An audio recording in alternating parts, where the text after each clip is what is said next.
మీ పిల్లలకు బోర్న్విటా తాగిస్తున్నారా? అయితే ఈ వార్తను మీరు తప్పకుండా చదవాలి. హెల్త్ డ్రింక్ గా బోర్న్విటాను పాలల్లో కలిపి పిల్లలకు తల్లిదండ్రులు ఇస్తుంటారు. ఇది తాగితే పిల్లలు బాగా హైట్ పెరుగుతారని నమ్ముతూ ఉంటారు. ఇందుకు తగ్గట్టే ఆ కంపెనీ యాడ్లు కూడా అలాగే ఉంటాయి. తమ స్టామినాకు రహస్యం బోర్న్విటా తాగడమే అంటూ స్పోర్ట్స్ ప్రముఖులతో ఈ కంపెనీ ప్రచారం చేయిస్తూ ఉంటుంది. దీంతో అందరి ఇళ్లలో ఈ బోర్న్విటాను పిల్లలకు తాగించడం సర్వసాధారణం అయిపోయింది. అయితే కేంద్ర ప్రభుత్వం తాజాగా షాకింగ్ న్యూస్ చెప్పింది.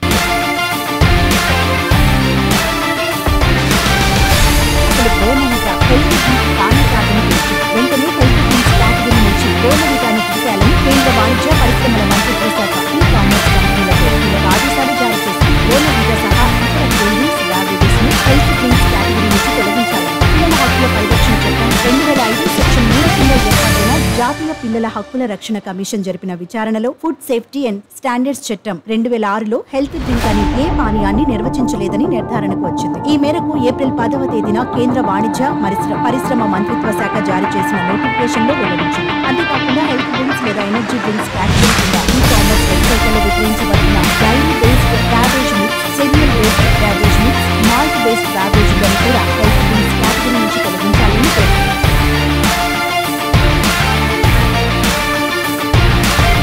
బోర్న్విటాలో అధిక చక్కెర ఉందంటే సోషల్ మీడియా ఇన్ఫ్లుయెన్సర్ ఒకరు ఇంట్లోని పోస్ట్ చేయడంతో ఈ వ్యవహారం బయటకు వచ్చింది. ఇందులోని కొన్ని పదార్థాలు పిల్లలకు హాని కలిగించేలా ఉన్నాయని అతను పేర్కొన్నారు. అయితే వీడియోను పోస్ట్ చేసిన వ్యక్తికి బోర్న్విటా బ్రాండ్ నడుపుతున్న మాండేజ్ ఇండియా లీగల్ నోటీసులు జారీ చేసింది. దీంతో ఆ వీడియోను ఇన్ఫ్లుయెన్సర్ అన్ని ప్లాట్ఫారాల నుంచి గురించారు. దీంతో కేంద్ర వాణిజ్య శాఖకు ఫిర్యాదు ఉండడంతో విచారణ జరిగింది. ఈ విచారణలో భాగంగా బోర్న్విటాలో అనుమతించిన దానికంటే అధికంగా చక్కెర స్థాయిలు ఉన్నట్లు గుర్తించింది. దీంతో తప్పుదోవ పట్టించే ప్రకటనలు మానుకోవాలని మాండేజ్ ఇండియాకు నోటీసులు కూడా పంపింది. తాజాగా హెల్త్ డ్రింక్ జాబితా నుంచి తొలగిస్తూ ఆదేశాలు జారీ చేసింది. మరోవైపు ఇప్పటికే డైరీ సంబంధిత మాల్ ఆధారిత డ్రింక్లను హెల్త్ డ్రింకులుగా లేబుల్ చేయడంతో ఫుడ్ సేఫ్టీ అండ్